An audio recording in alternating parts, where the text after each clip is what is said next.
So now we will see the attachment on the upper end of the femur. First on the head, then on the greater trochanter, then on the lesser trochanter, then on the intertrochanteric line, and then last on the intertrochanteric crest. So first attachment on the head of the femur. First is on the fovea. Fovea is attached to the ligament of head of femur, also called as a round ligament or ligamentum teres. So fovea gives attachment to the round ligament of head of the femur. Then we'll see the attachment on the greater trochanter. Greater trochanter has 5 attachments.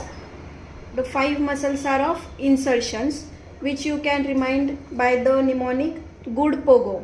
So first GUD stands for the gluteus medius. Gluteus medius inserted on the lateral ridge on the lateral surface. So this is the gluteus medius, ridge on the lateral surface. That is good. Then second is P. P for the piriformis. Piriformis is attached on the apex of the greater trochanter. So this is the piriformis. Then O for the obturator internus and obturator externus. Obturator internus inserted on the impression on the medial surface of greater trochanter. So this is the obturator internus, and then obturator externus inserted on the fossa on the medial surface of greater trochanter. So these are the GUD, gluteus medius, P for the piriformis, O for the obturator internus, O for the obturator externus. And then last G, gluteus minimus. Gluteus minimus inserted on the lateral rough part of the anterior surface of greater trochanter. So this is the gluteus minimus. So these are the 5 insertions on the greater trochanter. Good pogo. GUD for the gluteus medius, P for the piriformis, O for the obturator internus, G for the gluteus minimus, and O for the gluteus maximus. So these are attachment on the greater trochanter. Then we'll see attachment on the lesser trochanter.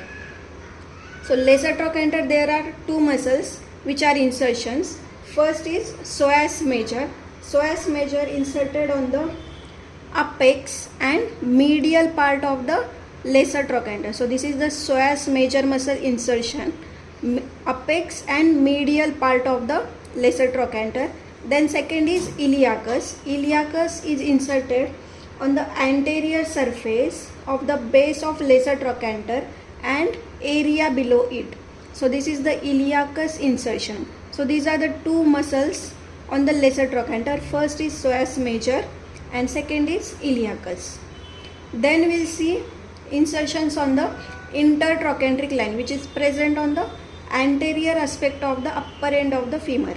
So insertions of the intertrochanteric line can be reminded by the mnemonic very clever Indian. So first we'll see the attachment of capsular ligament of hip joint.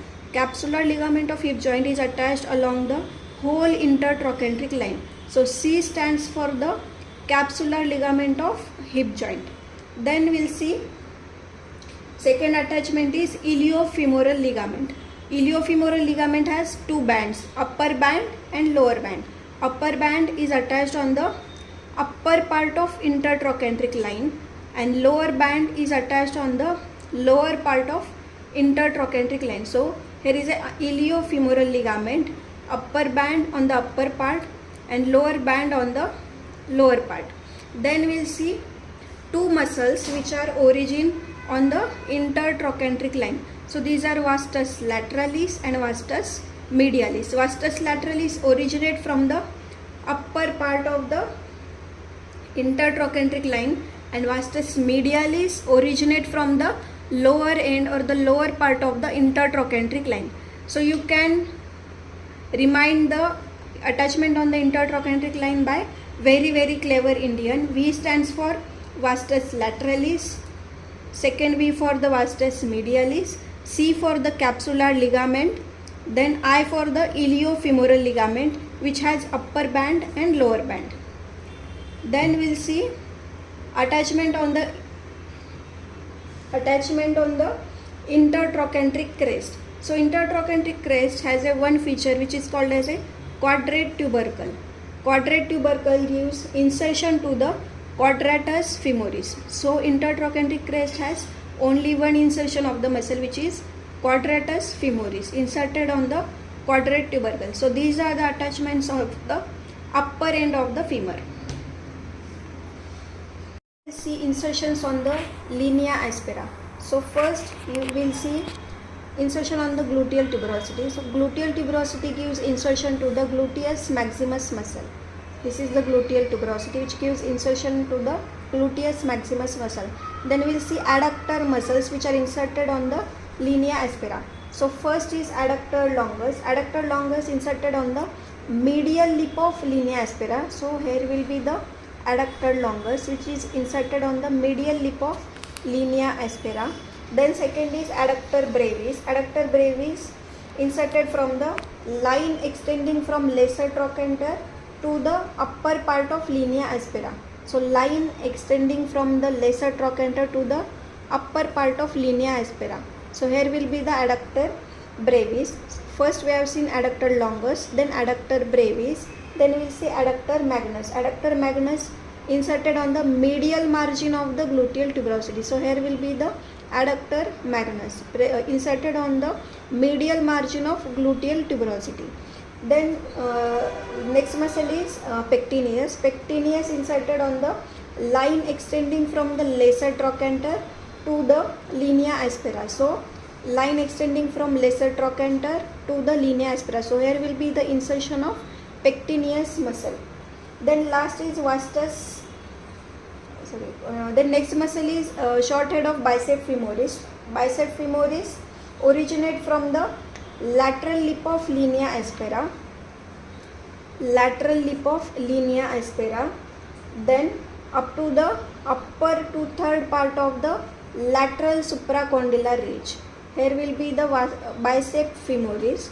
Origin of bicep femoris start from the lateral lip of linea aspera which extend up to the upper 2/3 part of the lateral supracondylar line. So here will be the bicep femoris which is origin. You can remind the muscles on the linea aspera by the mnemonic I love B and Mr. B loves me, which has long form as I for the vastus intermedius. You can remind the muscles on the linea aspera by the mnemonic I love B and Mr. B loves me. So I stands for the vastus intermedius, L stands for the vastus lateralis, then B for the short head of bicep femoris, M stands for the adductor magnus, B stands for the adductor brevis, then L stands for the adductor longus and pectineus, then M for the vastus medialis, and then these muscles are from the lateral to the medial. So the adductor muscles have adductor magnus, adductor brevis and adductor longus. These are insertions and other muscles are the origin. So you can remind the sequence from lateral to medial: vastus intermedius, vastus lateralis, short head of bicep femoris, then adductor magnus, adductor brevis, adductor longus, and then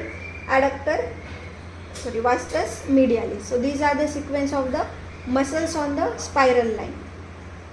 Now we have seen upper end attachment, and we will see the attachment on the lower end of the femur. So first we see attachment on the lateral condyle of the femur. So this is the lateral condyle of femur and this is the medial condyle of the femur. So first lateral condyle has feature which is lateral epicondyle. So lateral epicondyle gives attachment to the ligament fibular collateral ligament. So fibular collateral ligament attached to the lateral epicondyle. Then second feature of the lateral condyle is popliteal groove. So deep anterior part of the popliteal groove gives origin to the popliteus muscle. So this is the deep anterior part of popliteal groove which gives origin to the popliteus muscle. Then third feature of the lateral condyle was muscular impression.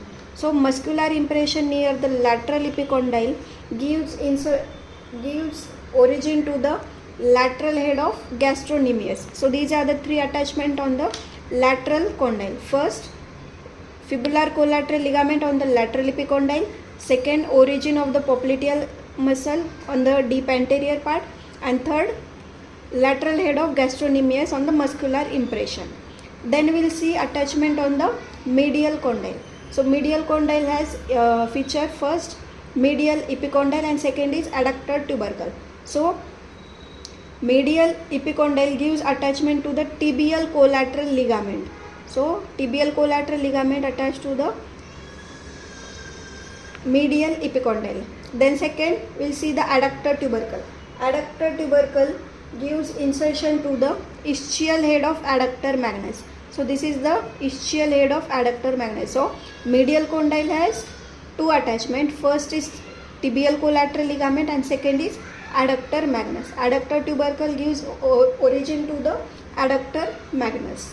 Then we'll see attachment on the intercondylar fossa or intercondylar notch. First is anterior cruciate ligament.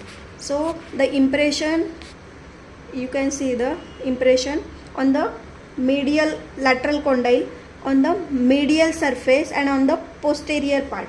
So posterior part of medial surface of lateral condyle gives attachment to the anterior cruciate ligament, which is on the smooth impression. So this is the anterior cruciate ligament. Anterior cruciate ligament present on the posterior part. Then second, posterior cruciate ligament. Posterior cruciate ligament attached to the anterior part. So posterior cruciate ligament is attached on the lateral surface of medial condyle on the anterior aspect, on the smooth impression. So this is the posterior cruciate ligament. You can remind by anterior cruciate ligament present on the posterior side and posterior cruciate ligament present on the anterior side of intercondylar fossa. Then we will see intercondylar line. Intercondylar line gives attachment to the capsular ligament. So capsular ligament is attached on the intercondylar line, and then on the lateral side it gives attachment to the oblique popliteal ligament. So oblique popliteal ligament attached on the lateral side of the intercondylar line. Then these are the attachments on the lower end of the femur. Now we'll see muscle attachment on the shaft of the femur. So first we'll see vastus muscle. First is vastus lateralis. Vastus lateralis is originate on the femur. So first point of the vastus lateralis origin is upper part of the intertrochanteric line. First point, upper part of the intertrochanteric line, then which extend on the antero-inferior part of the greater trochanter. So this is upper part of the intertrochanteric line, then antero-inferior part of greater trochanter, which goes up to the posterior surface on the lateral lip of gluteal tuberosity. Here is a gluteal tuberosity. So third point is lateral lip of gluteal tuberosity, and then last up to the upper half of linea aspera. So these four are the origin points of the vastus lateralis. So first upper part of the intertrochanteric line, then on the antero-inferior part of greater trochanter, which extend up to the gluteal tuberosity. So lateral part of the gluteal tuberosity, and fourth point is upper half of the linea aspera. So these four are the origin points of the vastus lateralis muscle. Then we will see vastus medialis. Vastus medialis also has four origin points. First on the lower part of the intertrochanteric line. So this is the intertrochanteric line lower part.